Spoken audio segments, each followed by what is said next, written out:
Salut à toutes et à tous, les amis, on se retrouve pour la review de NXT du 26 mai 2026. Et donc pour débuter le show, on a eu le premier match, donc Kelani Jordan contre Ren Sinclair. Sur le plan de l'équipe, cet affrontement est une super vitrine pour la polyvalence athlétique en choisissant de conclure ce combat hop, sur une prouesse derrière, mais sur une soumission au sol complexe. Elle démontre une maturité de ring fantastique. Sa transition chirurgicale vers le leg lock prouve qu'elle a la justice pour devenir une lutteuse totale, capable de s'adapter à n'importe quel style d'opposition. La victoire passe incontestable au concentré, un choix de booking parfait pour consolider son statut de force dominante en surmontant le piège du contre-pied de Sarah. Elle envoie un message clair à tout le roster: cesse l'instinct de survie et la rigueur technique des grandes championnes. Ce résultat immunise son statut contre les accusations de championne purement acrobatique et pose les bases d'un ring basé sur la supériorité martiale. Elle n'est pas championne speed, c'est 25 qui l'est, mais elle peut toquer à porte du GM et demander une opportunité. Ça, c'est une autre histoire. Enfin bref, la présence de Howard Ring s'inscrit dans la continuité de la danse et de Rocky, mais se pose question bien qu'elle apporte un succès indéniable et participe à l'identité de l'équipe. Son inactivité totale durant les moments chauds du match a fait passer pour une simple sèche un procédé neutre qui maintient l'histoire de leur duo sans pour autant l'ajuster ou la faire progresser. Le traitement scénaristique de l'après-match pour Ren Sinclair est particulièrement à prendre en compte via une mise à jour médicale rapide. Elle doit passer un scan après avoir abandonné instantanément la dynamique de sa super performance. A été déjà blessée avant le match, mais c'est été le levier de la blessure même scénariste le match pour une lutteuse en pleine ascension réduit inutilement son élan et frustre le public qui souhaite la voir rebondir dès la semaine suivante. Mais très belle victoire donc de Kelani Jordan. J'aime beaucoup ce que la WWE a fait et comment ils l'ont utilisé. Enfin bref, ça c'est la meilleure chose que la WWE ait pu faire ces derniers temps, c'est de donner cette victoire à Kelani Jordan, un nouveau visage à la NXT qui sera très très prochainement sans doute à Raw et à SmackDown. Ça faudra être là pour le savoir, mais c'est quand même assez intéressant. Passons à la suite, le mise au point du Dark Side. Le segment brille par l'intensité dramatique de ses orateurs. Malek Griffin procède d'une présence vocale impressionnante qui donne un poids médiat à chaque mot énoncé. L'intelligence de l'écriture explicite de l'utilisation de la continuité historique, intégrer le nom de John et son approbation pour l'Iron Survivor offre une couche de prestige inestimable à Tavion Lennox, propulsant instantanément de simples membres de clan et une solo majeure pour les mois à venir.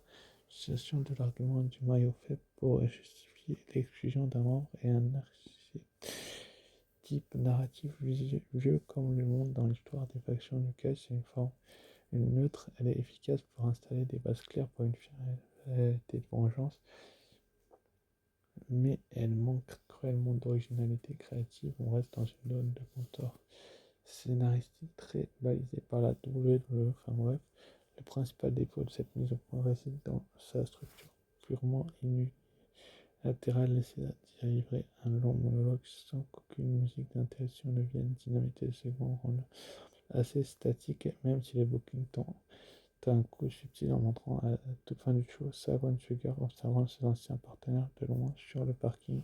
Absence de confrontation ou d'étincelle physique de ce précis désamorce une partie de la haine organique générée la semaine passée, mais c'est vrai que c'était quand même assez intéressant que la WWE fasse en sorte de faire ce segment du Dark State, mais il faudra voir dans les prochaines semaines. Enfin bref, la semaine prochaine. Ensuite, après, on a eu donc le tournoi de suite, la demi-finale Son Legacy contre Dorian Fundux. L'intensité athlétique déployée par les deux performants dans un laps de temps aussi court et remarquable. Réussir à raconter une histoire de retour de blessure tout en enchaînement des prises à risque comme le Spanish Fly relève de la haute. Ce dénouement par double élimination et un coup de génie absolu de la part de l'équipe créative d'NXT. Ce choix protège intégralement le statut des deux hommes. Dorian Vanduk ne subit pas de défaite humiliante par son match de retour et son legacy sert toute sa hype de phénomène aérien. De plus, ce résultat inattendu dynamite le tableau du tournoi en qualifiant directement les vainqueurs du bloc suivant pour la finale, apportant un sentiment d'urgence et d'impressibilité bienvenu. Le combat, le concept même du format speed limite de 3 minutes est un choix de production neutre très ancré dans l'époque actuelle en 2026. C'est parfait pour une consommation rapide sur la SU et cela apporte une décharge d'adrénaline au show jaune. Cependant, pour les puristes, ce format fondamentalement le développement d'une psychologie appropriée d'un travail mélodique sur la fin des matchs, réduisant le catch à une simple course contre la montre.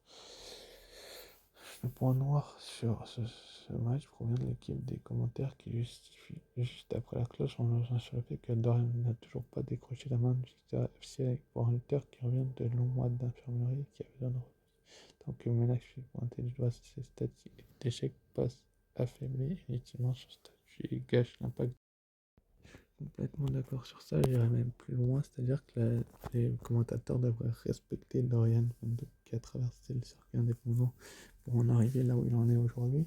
Mais bon, la douleur, on la connaît et elle aime critiquer, enfin bref, je vais pas donner mon point de vue. Ensuite, après, donc, on a eu Jada Parker contre Layla Dix, donc le point positif, sa présence physique de Jada Parker, une immense réussite, son timing sur l'interception du moonsault était parfait, l'impact visuel de son hip attack a figé la reine. Parker dégage un charisme naturel de patronne et une assurance sur lui qui prouve qu'elle possède toutes les qualités requises pour devenir une des figures de la division féminine à l'avenir. C'est vrai, ce qui est dit là, la victoire propre, nette et très rapide et un choix de booking capital en détruisant une adversaire par la présence de Nati.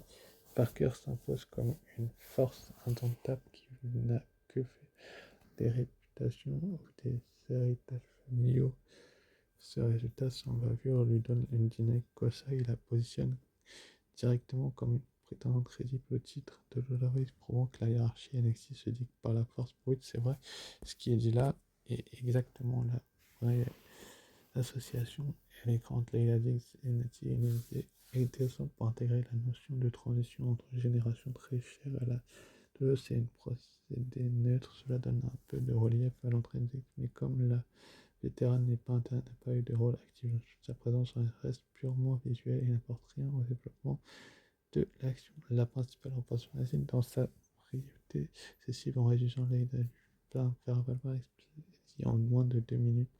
L'équipe créative sabote instantanément la crédibilité que était censée lui apporter en aurait.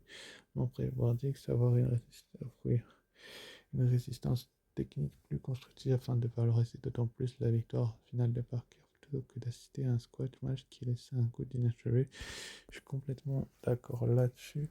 J'ai pas grand chose d'autre à rajouter parce que franchement, c'était peut-être le meilleur match de ce NXT, enfin, si ce n'est l'un des meilleurs. C'est que pour moi, ça va trop vite et que Jada Parker est un petit peu mis en avant un peu trop rapidement, mais c'est peut-être la meilleure chose à faire. Donc, faudra voir ce qu'elle va faire. En tout cas, elle a le regard figé sur Nati. On sait qu'elles vont prochainement s'affronter, étant donné les tensions qu'il y a entre les deux jeunes femmes. Donc, on va bien voir ce qui va se dérouler dans les prochaines semaines et quand elles vont s'affronter. Mais franchement, c'est une très belle opposition de style qu'on va avoir. Ensuite, après, on a eu le segment avec le champion NXT, donc Tony D'Angelo, qui va arriver sur le ring et il va être interrompu par, dans un premier temps, Naraku, puis ensuite par comment il s'appelle, Cam Hendricks. Et donc la richesse de l'écriture psychogète de cette rivalité à trois têtes est remarquable, réussir entre les univers mafieux très ancré dans le réel de Tony avec les éléments sombres et mystiques du personnage de Draco et un pari créatif audacieux qui fonctionne à merveille la tension verbale entre la fierté du Don et l'ambiguïté de Draco crée un drama captivant qui élève considérablement le prestige de titre NXT. Les tirades et cryptiques de Naraku utilisent les codes classiques sombres de l'histoire dans la ligne directive des Wyatt ou de Landa. C'est un choix neutre, cela fonctionne toujours très bien. Du peur posé une ambiance mise, mais les ficelles d'écriture restent très rares de se improviser.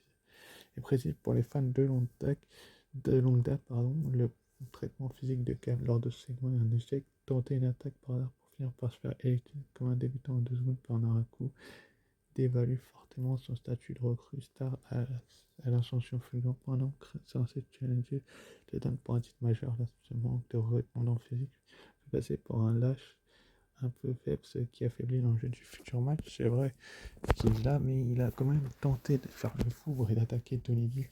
Mais Naraku a tenu sa promesse et a réussi à protéger Tony D'Angelo, pardon. Donc c'était quand même assez intéressant que la WWE fasse ça ainsi et que nous mette en avant ces deux protagonistes-là. Mais bon, combien de temps ils vont le faire? Ça, je me pose la question, mais bon, je suis quand même assez heureux de voir un Cam Hendrix quand même revenir autour du titre des champions NXT assez rapidement. On a un Tony D'Angelo qui est surpris de l'attitude de Naraku qui le protège et puis qui s'en va un petit peu en l'ignorant. Donc est-ce qu'il va le surprendre par la suite? Et c'est peut-être son personnage, ça, il faudra voir dans les prochaines semaines. Mais j'aime bien le personnage de Naraku personnellement et pas que lui d'ailleurs. Il y a beaucoup de personnages que j'apprécie à NXT. D'ailleurs, pour moi, c'est le meilleur show ces derniers temps à la WWE. Celui où j'ai le plus envie de faire une vidéo. Là, je suis content de parler de Californie sur Raw. J'étais un peu moins enthousiasmé d'en parler, mais il fallait le faire, donc je l'ai fait. Mais c'est pour ça que je fais pas de SmackDown aussi des fois, c'est que SmackDown c'est assez moyen ces derniers temps, enfin bref. Mais là, je suis content parce que là, il y a quand même trois hommes, Cam Hendrix, Naraku et puis Tony D qui sont autour du titre. On a aussi, comment il s'appelle le troisième non, on a aussi Mason Rook, excusez-moi, je cherchais son nom. On a Miles Brown qui est sur le titre dans l'Amérique du Nord, enfin bref. On a Dark State ensuite, après qui a donc attaqué euh, comment il s'appelle Miles Bourne et Tavian Harris. Ils avaient promis de faire vivre l'ancien vestiaire d'NXT, de prouver qu'ils étaient réellement de retour. Et bah, ils ont attaqué Miles Bourne et Tavian Harris qui n'avaient rien demandé. Donc le champion d'Amérique du Nord, Miles Bourne et Tavian Harris, ils les ont un petit peu démolis. Et donc c'était assez surprenant de voir Dark State attaquer ces deux catcheurs-là qui avaient une petite conversation entre eux. Donc c'était assez surprenant. J'étais assez surpris de l'attitude de John Lennox. Mais bon, c'est leur personnage et ils veulent remontrer que c'est eux les patrons qui vont me refaire subir au vestiaire d'NXT ce qui n'avait pas le passé, mais bon, c'est à voir, parce qu'il y a deux affaires, mais en tout cas, cette destruction était parfaitement menée, donc j'étais quand même assez heureux de voir ce type d'attaque tout de suite, même si bon, c'est pour nous mener un match la semaine prochaine de NXT et que j'ai hâte de voir ce qui va se passer parce que je pense que ce match-là peut voler la vedette du show comme il peut ne pas la voler. Enfin bref, passons au prochain match. Donc c'était la finale du tournoi Speed. Romeo Moreno, l'Espagnol, contre Nathan Fraser. Très très belle opposition de style. Ce match est un modèle absolu de ce que doit être le format Speed. L'intelligence du ring démontrée par les deux lutteurs pour caler une histoire complète avec un tel pic d'intensité en moins de 180 et une masterclass. L'enchaînement final entre la superplex et le contrat en petit paquet était d'une exécution technique irréprochable. La victoire finale de Romeo Moreno est un choix de progression brillant qui le propulse dans une nouvelle dimension solo, en épinglant proprement la moitié des champions.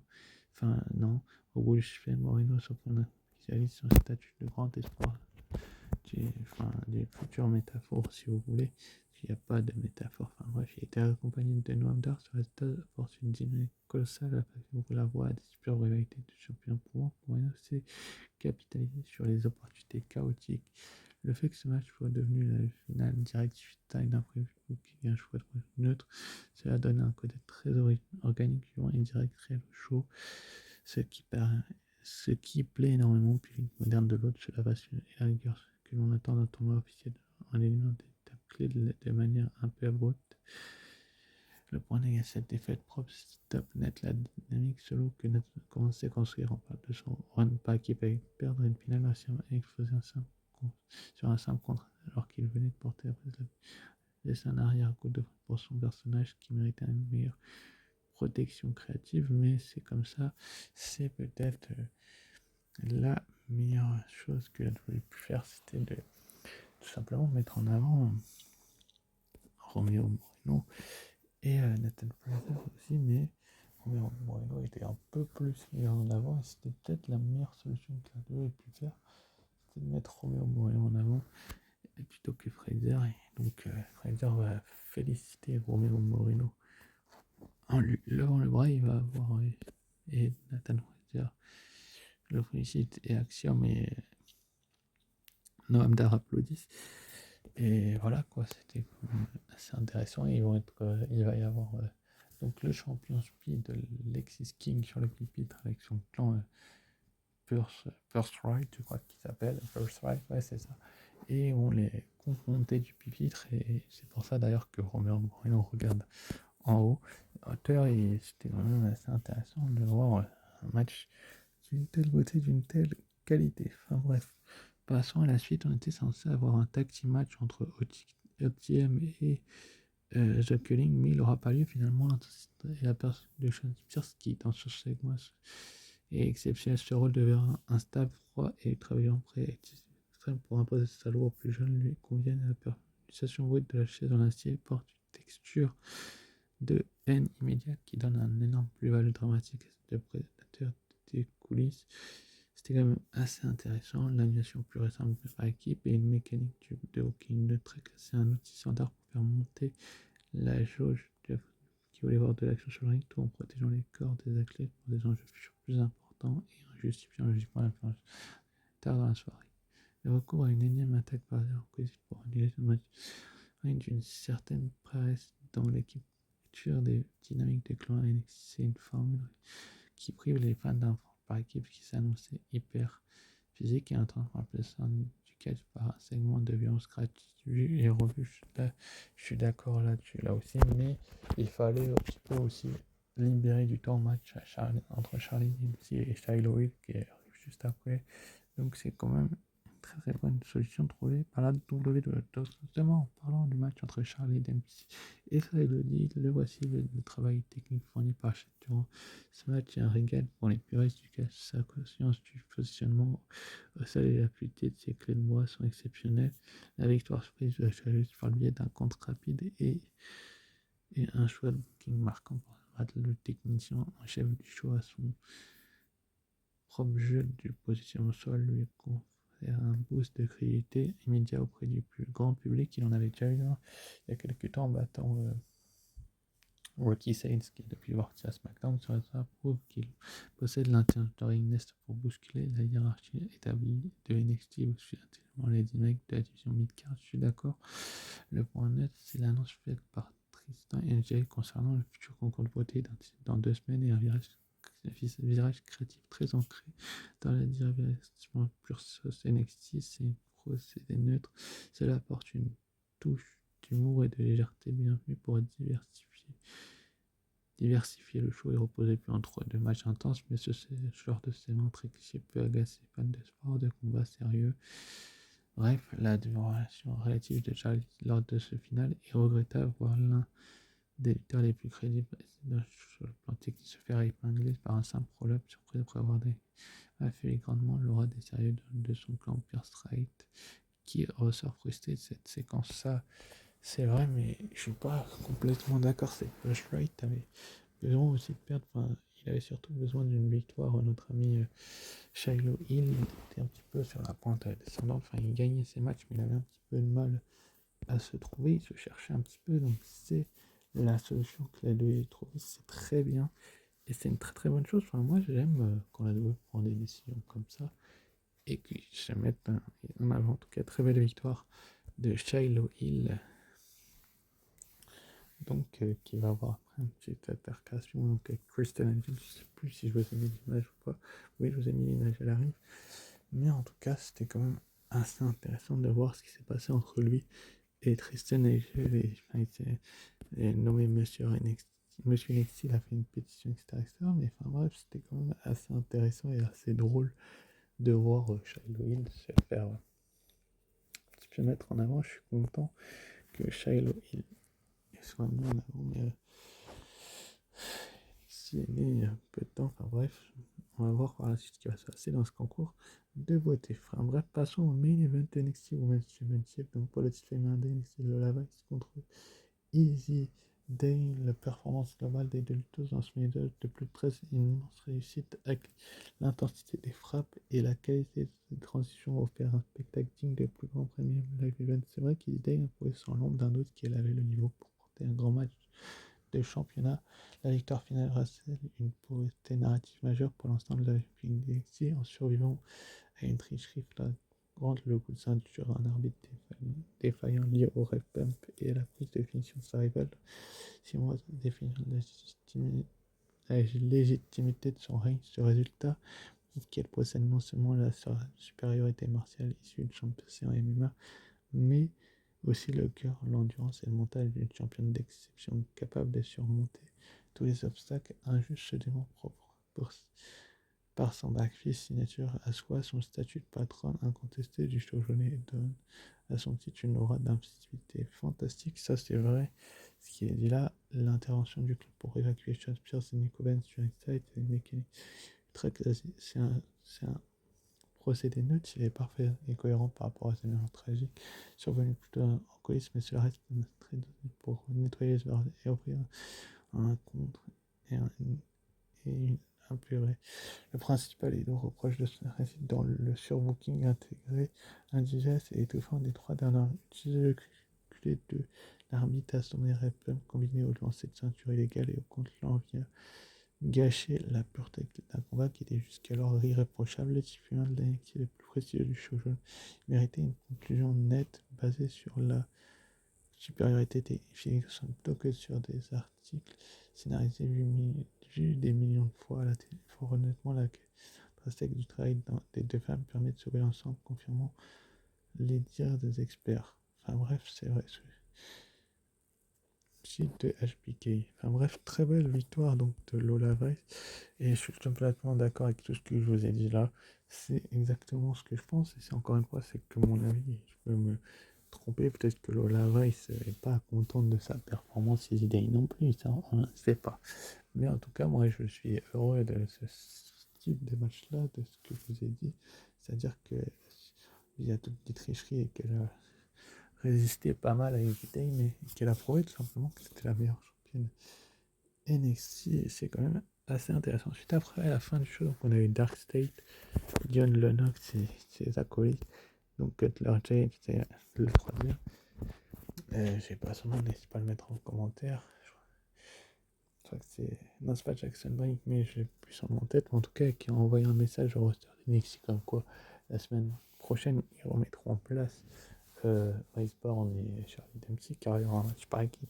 La semaine prochaine, en tout cas, ils ont envoyé un message de l'extérieur de l'arène et c'était quand même assez intéressant de le voir ainsi envoyer ce message parce que tout simplement, la WWE a fait le meilleur choix d'envoyer ce message en dehors de l'arène. Donc, je suis quand même assez heureux qu'ils aient fait ce choix-là et que la WWE soit mis sur les devants de la scène est la meilleure solution possible. Donc, maintenant, cette Dark State se soit débarrassé de Shagwan Sugars était la meilleure solution. En parlant de Shagwan Sugars, il observait au loin de là-haut un petit peu ses ex-partenaires.